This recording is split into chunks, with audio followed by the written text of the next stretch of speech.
Well, first of all, thanks for carving out a few minutes. Good morning. Thanks for the chance to catch up. You're coming up on 1 year, having been in the district. Looking back, what have you learned? Well, it's true. It'll be my first year anniversary on October 1st, so not quite a year. But it certainly seems a lot longer. There were a lot of challenges to overcome these first few months. But I'm excited about the new school year. We've been able to bring a leadership capacity into the school system, so I'm excited about a dynamic new leadership team that's coming aboard, some from the local and state region, but many from around the country who are excited, as I am, to join this call to action and to help Portland turn the system around. What are some of the challenges that you ran into that perhaps you didn't think were going to be there? Well, some of the challenges are just common to urban school districts, right? There's persistent opportunity gaps. There's a need to have a coherent strategic plan to really drive student achievement up. There were some things that I found here that are assets. You know, there's a great community support. Parents and families really think fondly of their neighborhood schools. But some of the challenges are, while we have the benefit of the community support, there hasn't always been sort of a long-term plan articulated, you know, for the future, and so we're trying to do that simultaneously. Working with the teachers union, how has that been? Well, I think that's a great example, right? I think it would be fair to say that there's been some level of acrimony between labor and management in Portland. I'm glad that I think we're in a much more positive place. We were able to settle a collective bargaining agreement that had been outstanding for quite a while. And as an educator, understood what some of those issues were. And I think we came to some solutions that we're going to remain partnered on implementing for the coming school year. So it's great to, you know, have all of our contracts settled at the start of the school year. What about other things that you've learned along the way that were sort of touch points that, you know, you touched and was like, ow, didn't realize that was a sensitive area? Right, I think it's true. When you come into a new context, you sort of start to discover there's sort of these third rails or these sacred cows. I think the public saw that, you know, there were a few of those. You know, I wouldn't call them landmines. They're just they're communities that are passionate about their students being served, and we haven't yet perhaps come up with the best possible solution. You're talking about Pioneer and Access? That would be one. I think those would be a couple of situations, not because we don't support those programs or don't value that these settings are very important for serving those school communities. I just think we want to find what they want. They want a long-term home where they can have stability and really build fantastic programs. They have fantastic programs, but we want to make sure they're situated for the long term and supported. What other ones did you find that were ones that you realized, oh, we've got to do something with this? Well, I don't know if it's a challenge, but I think leadership in a school system is a partnership not just with labor unions, but also with the Board of Education, right? I wouldn't call it a challenge because this is a board that's committed to doing this work together and, you know, trying to be strategic in its leadership and taking on those topics that are really important to us and to the community. Like which topics? I'll give you an example: student safety. Student safety is something that you know, we've unearthed some unfortunate circumstances that have been long-standing, and we want to make sure that we're putting in place safeguards to guarantee our kids not only are learning effectively, but also can count on being in a safe, positive environment. Making the school safer? Making the school safer. Who comes in? Well, we want to make sure the best, you know, we're recruiting the best possible educators to be in front of them, that the facilities are modernized, they have access to the instructional materials, to the technology tools, to the supports, to the social emotional wraparounds that are important. You mentioned safety, though, as being one that was uncovered in terms of something we really need to address? Well, here in Portland, and I would say it's a national conversation. I think we've seen a student-led movement around the country. It's no secret out there that, you know, as a parent, as an educational leader, our schools, we want to make sure our kids are safe. And so what safeguards can we take? My surrounding neighboring superintendents and I just had a long conversation about this. Given the resources we have available, what precautions can we take? We have an opportunity with a taxpayer-funded bond to look at health and safety and making sure that we have some safety measures in place for our facilities. But how do we sort of make sure we have an enhanced ability with school safety officers? We have a great partnership with the Portland Police Bureau. How do we continue to really look at our standard operating procedures and our protocols, and how do we continue to conduct safety drills so everyone understands what the procedures are and we can best ensure safety?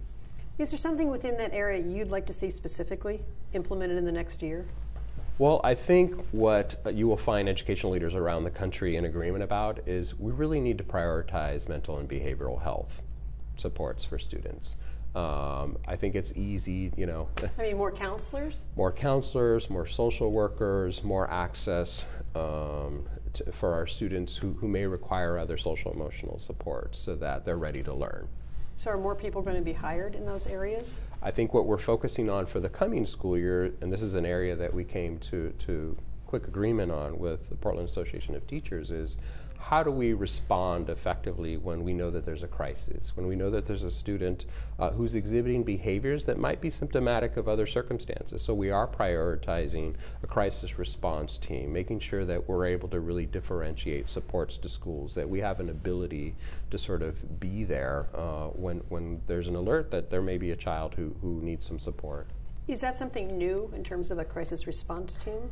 I think we're enhancing sort of what we've seen in the past here in the school system. Looking ahead over the next year, what would you like to accomplish? I mean, some things, you know, really concrete where you could look back and say, this got done, this got done. Here's a few things I'm excited about doing. We're launching a community-wide effort, a visioning process. Portland Public Schools needs a long-term vision. Well, what does the broader community say is that aspiration for our students? So when they walk across the stage, what are those skills and dispositions we expect and want them to have? What does that mean? And so what does that mean? What are the kinds of skills that our kids need as graduates, right? And beyond being able to read, write, do some math, we want them to be critical thinkers. We want them to be creative. They've got to be global leaders. They've got to be good, you know, they need to be able to distinguish fact from fiction. We want them to find their gifts, their talents. So how does a public school, pre-K to 12, sort of prepare students for a world we don't quite know what it's going to be like? So they have promising post-secondary opportunities. So how do you do that? Is it different classes? Well, first we have to define what is it that our families and our students want to see. So we're going to have a visioning process over the next few months. So one deliverable is that we actually articulate what a school system vision is. We're going to follow that up with a strategic plan that actually lays out what are the specific action steps, what are we going to do to mobilize the school system to create that kind of an experience for our students. Those are a couple of deliverables. We know one essential piece is going to be an articulated instructional framework. What is that? And so what I mean by that is, you know, what is our core curriculum that students should expect? Grade level to grade level. How will we react and know that students are actually mastering those concepts? What will we do to support students when they need a greater degree of teaching? Getting into that a little bit, what do you see as different, that would be different? In other words, taking different types of core classes or requirements? What do you see as different? Well, what would be different is that there would be consistency across schools. Right, so there are sets of standards that, regardless of what school you walk into, that, you know, there's some material and some standards that students would have access to. It's not that way now? I think we have not had a unified school system approach. And so this is why you often see variability across schools. It hasn't quite exhibited sort of the attributes of a unified school system. And so we want to make sure and get much more tight around some of those issues. And rely on the professional judgment of our teachers who are closest to our students. So how do we support that? With instructional resources, with professional development, with leadership development. These are some of the ingredients to bring coherence to the school system. So just a better articulated instructional framework is one deliverable that we're already actively working on. With schools starting up in just a little bit here, a big concern always is the crowding in classrooms, the class sizes. What's going to happen? Because apparently enrollments have been going up. What is going to happen when kids go in and the class is too big. Right.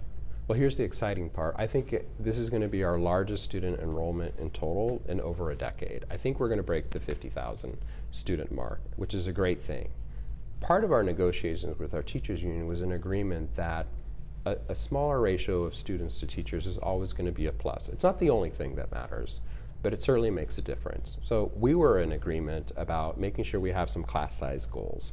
So we set some thresholds around a number we want to try to stay under. So we've really made some investments in trying to keep that ratio as ideal as possible across all of our schools. Of course, we're watching to see who shows up on the first day of school, and we'll balance out, some additional teaching positions where that might be necessary. But we want to make sure and keep that class size as manageable as possible so that our students get the attention they deserve. So the door is open to add teachers.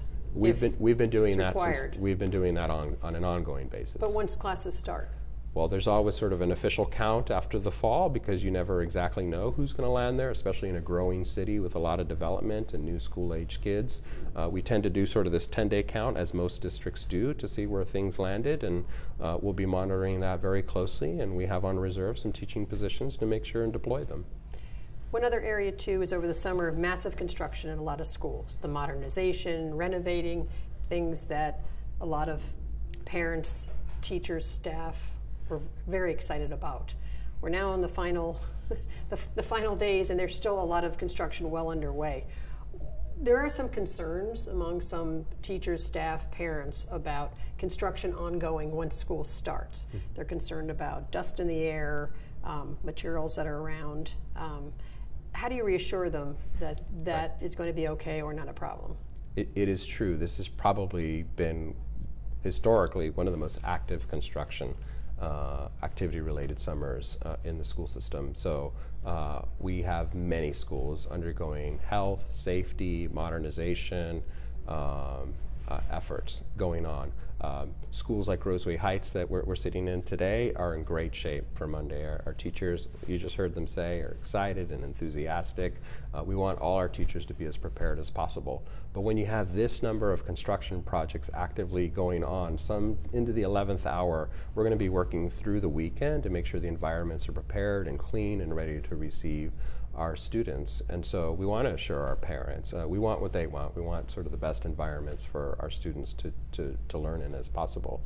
We do have a couple situations where we really want to be supportive of our teachers because sometimes you can't predict all the variables that come with construction when you start to tear back walls and discover things, just like anybody who's ever done a remodel in their home. Sometimes you can't always predict some of those things, but we're going to do our best. How do you reassure them about safety concerns with construction going on once everybody hits the school building? Right. So there is construction and modernization and safety efforts that are going on throughout the school year. Obviously, we're going to avoid disrupting teaching and learning. Some of this ongoing activity will be happening on weekends or after hours, so that by the time kids show up in the morning, the things have been left clean and organized, and hopefully as this activity is going on, that there's minimal intrusion into their experience. Because there was some concern about lead paint, asbestos, some of the things that might be exposed during the process. Well, thanks to the taxpayers, we have a bucket of money set aside for all of that kind of abatement. In every situation where there's any concern, those situations are always tested, remediated, and dealt with before any child steps into that space. Last question for you. A year from now, what's the one thing that you would really like to personally have accomplished that's tangible? I would like to... It's okay to take a minute. Yeah. It's important for me that by the end of this school year that the general public perception of the Portland Public Schools is an even stronger one. That our students are more joyfully engaged, that the learning that we observe is rigorous and holds high expectations for our students, that our families are really pleased with the service and the experience that our kids are getting. That's got to be the most important thing, just to be student-centered about it. So if we can get to that point by June, then I think that'll be an accomplishment, just being a better school system. Thank you.